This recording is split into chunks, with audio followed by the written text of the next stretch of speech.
Now, this turns out to be really interesting because what it means is that that somebody's smell is actually a trigger for our own hormone response. And the last study, and then we'll get back to more on testosterone, is that there's actually classical conditioning of your own testosterone response. And this is to answer your question about the smell of your own sweat, regardless of what part of your body it comes from. So the experiment has been done. It's pure Pavlovian conditioning. You take an animal or a human and you measure their baseline testosterone. Then you expose them to some odor. It could be peppermint or it could be whatever, smell of the athletic greens I'm drinking, doesn't matter.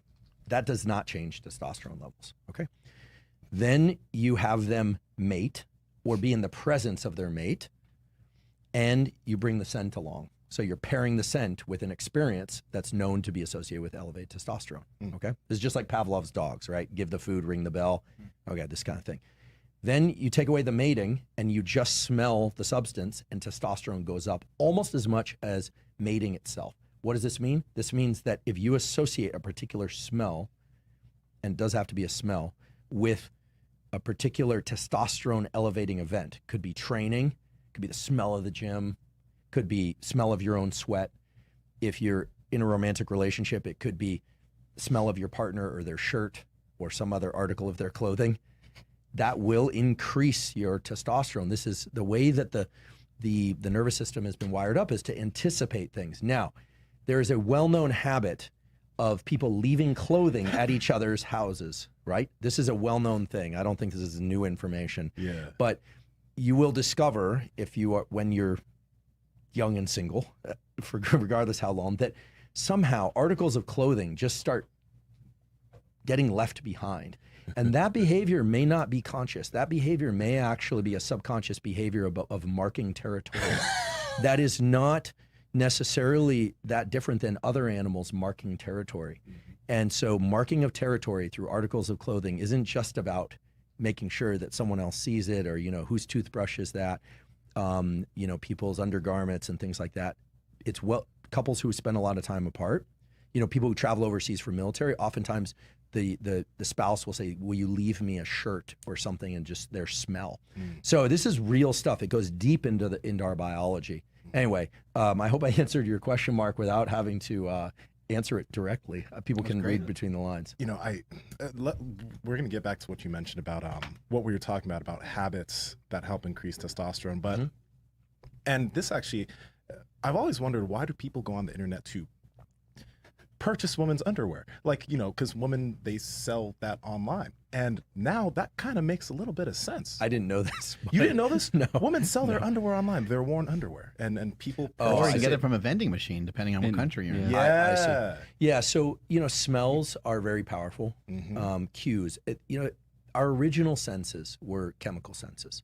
So we go into any environment. Imagine if you had no vision and no hearing, right? Unfortunately, some people suffer from that. But you have no vision and no hearing.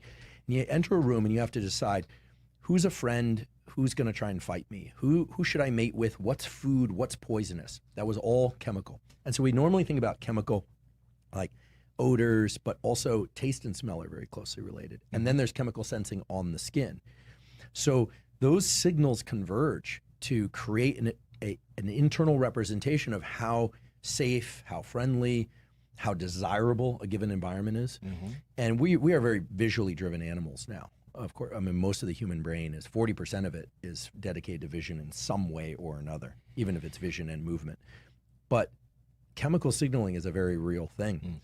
And one of the ways that we remember and the ways that we forget is we remember by associating smells with particular people and environments, and we forget often by over time losing that sense. A lot of people can remember the smell of it sounds weird, but their grandmother's hands or their grandmother's kitchen. Or when somebody passes away, we can yearn for their smell. Actually, I had a bulldog for 11 years. It was time for him to go, so it was appropriate timing. But he smelled like a bulldog. 2 days after I put him down, I missed his smell so much. Because I think that was, I lived with the guy, and he smelled like a bulldog. And so there's this deep wiring of smell. And the smell system and the hormone system are tightly wound. So much so, and these results are a little controversial, but I think it's been borne out now over time that like the synchronization of women's menstrual cycles can be shifted by smell of other women, you know, for women. There are a number of these effects that exist out there. Whether or not they're true pheromones or not is controversial, but yeah, olfactory stuff is powerful. So if there's somebody or something that really gets you amped up, you know, you could use that as testosterone augmentation. But probably with all the testosterone that you've secreted in your gym, just walking in there subconsciously is triggering your system for work. It's not just about what you're seeing. Yeah. Right. I mean, that's your place to use effort to reshape your mind and body.